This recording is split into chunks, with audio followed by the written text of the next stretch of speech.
Good morning.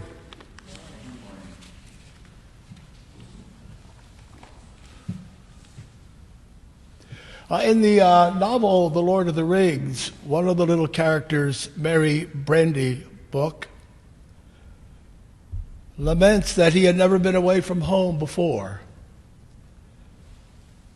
and that if he had ever known what he knew now about the dangers of the world, he may never have had the courage to leave in the first place. I remember the first time I learned that the soils are where we live. And not all the soils are conducive to growth. I was 10 years old when I saw little Kathy Fiscus fall into a water well in San Marino, California. She was 3. It was on television. Station KTLA covered the rescue attempts over 48 hours. But her little body was taken out of the water well. Ironically enough, her own father worked for the Watershed Commission in San Marino County, and he used to beg and beg the county to find the funds to close these dangerous old water wells. The little girl slipped into a 14-inch aperture, and she died. The soils are where we live. And they're not always pleasant. Come thou, love divine, seek out the soul of mine, and visit it with your ardor glowing. Ralph Vaughan Williams composed a symphony at the age of 84. Gives me hope. He composed music for 60 years. He had a goal in life that he would make music available to everybody in the world. And he devoted his life that way to a service of humankind. At 42 years old, he volunteered to fight in World War I. He was not accepted as a soldier. He worked as an ambulance driver and stretcher bearer, and he would say that it was looking into the face of hell.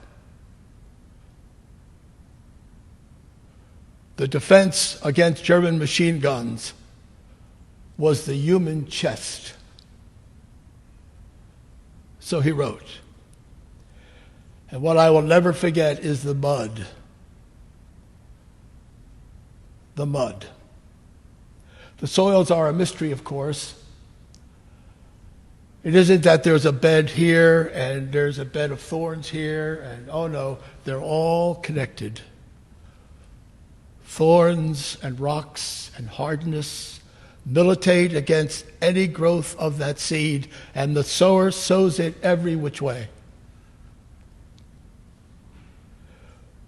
Whatever happened to the quote, life is a tragedy for those who think and a comedy for those who feel? Who said that? It's given to 800 people as the author. It's the silliest quote in the world. It could just be the opposite. It's a tragedy to those who think and a comedy to those who feel. It makes no sense at all. I guess it's so prominent because the world is tragic and comic at the same time. There were 2 men of color at East 38th Street and Chicago Avenue on the 25th of May. There were 2. Alex King had grown up on those streets. He wanted to make a difference. He had seen the brutality at times. He had felt the harassment personally. He wanted to make a difference. He wanted to make a difference by joining the police force, and he did. In February of 2019, he was accepted as a cadet. He finished his training and took the oath to protect and serve on the 23rd of May, 2020. He had no idea, not the foggiest idea, of what the soils had in store for him. Sophocles, of course, knew that life is tragedy. I've always felt sorry for Oedipus.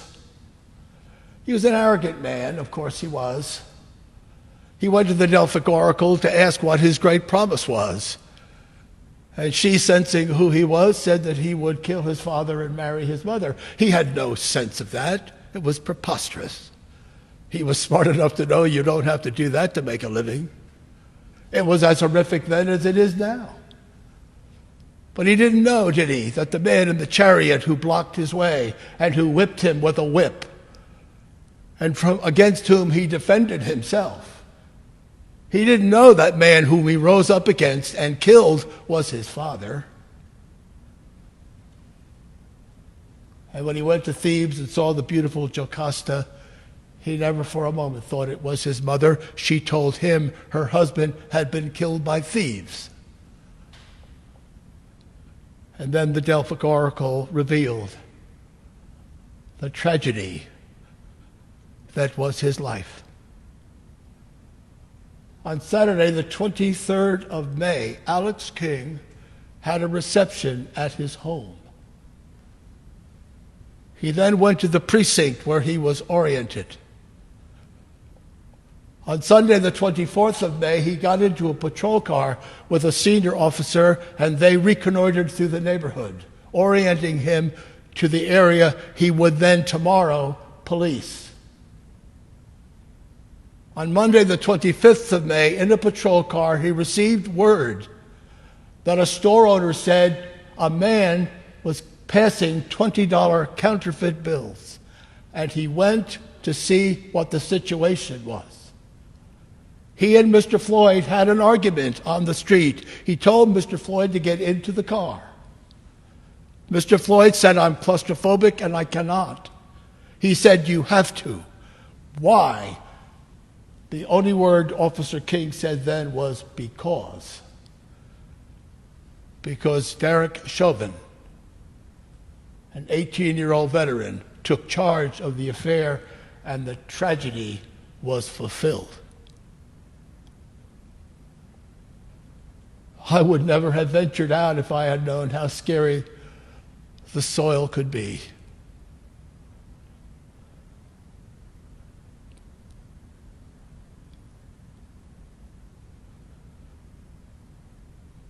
The interesting thing about it all is that Michelle Gross, who was president and founder of Citizens United Against Police Brutality in Minneapolis, she had the most compassionate, holistic view about this.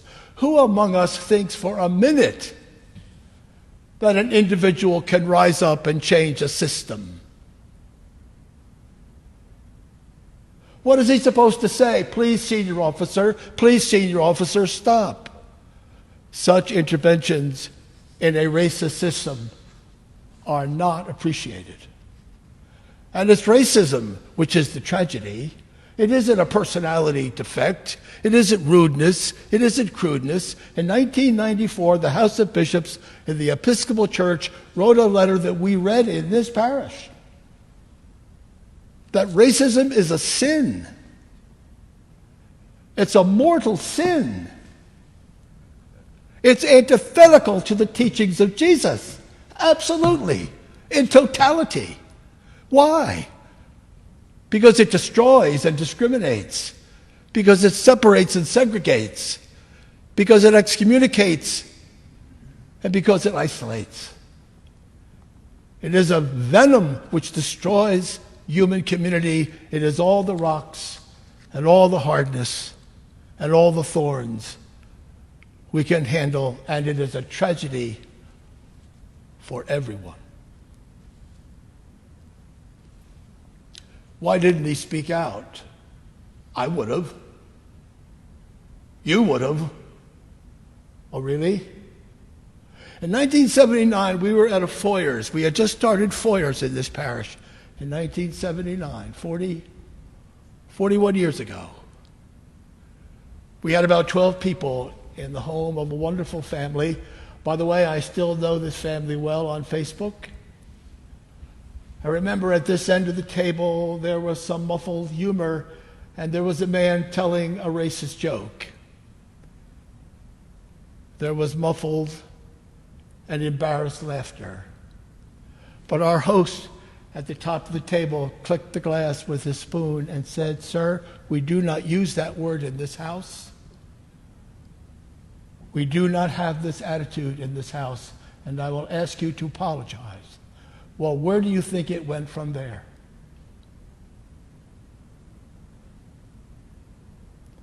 So we should be a little timid about thinking we have spoken up.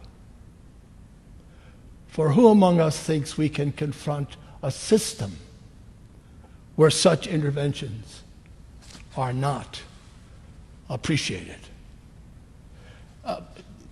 Stephen Hawking, the brilliant scientist, did not believe in God. I say that because he said so. But he believed in something. And he told us to believe in the stars. And what he meant by that is, don't look at the soil. Don't look at the ground. Raise your eyes and look at the universe and take comfort in its mystery and in its beauty. If you have love in your life, hold on to it. Do not waste it. Do not let it go. If you think you don't have love in your life, wait. It is coming to find you. I love it.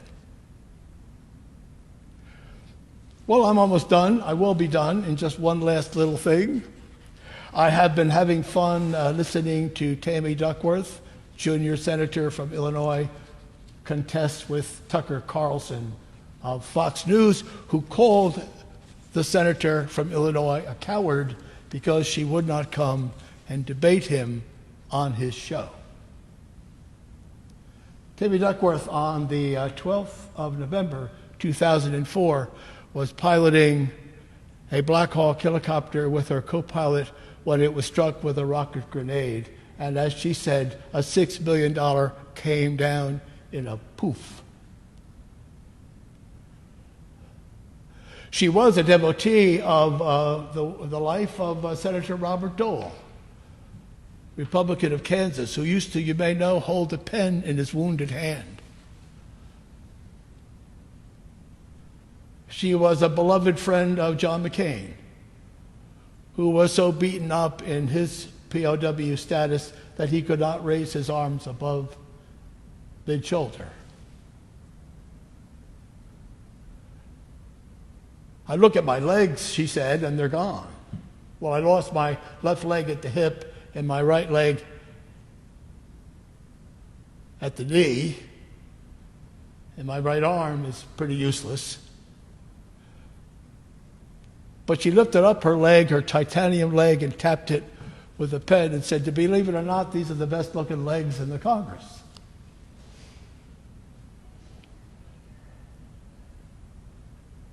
But I remember most, she said, in that catastrophe of my life, what I remember most was the voice of my co-pilot, Dan Milbury, saying, "Captain, Captain, I am coming for you. I am coming for you, Captain."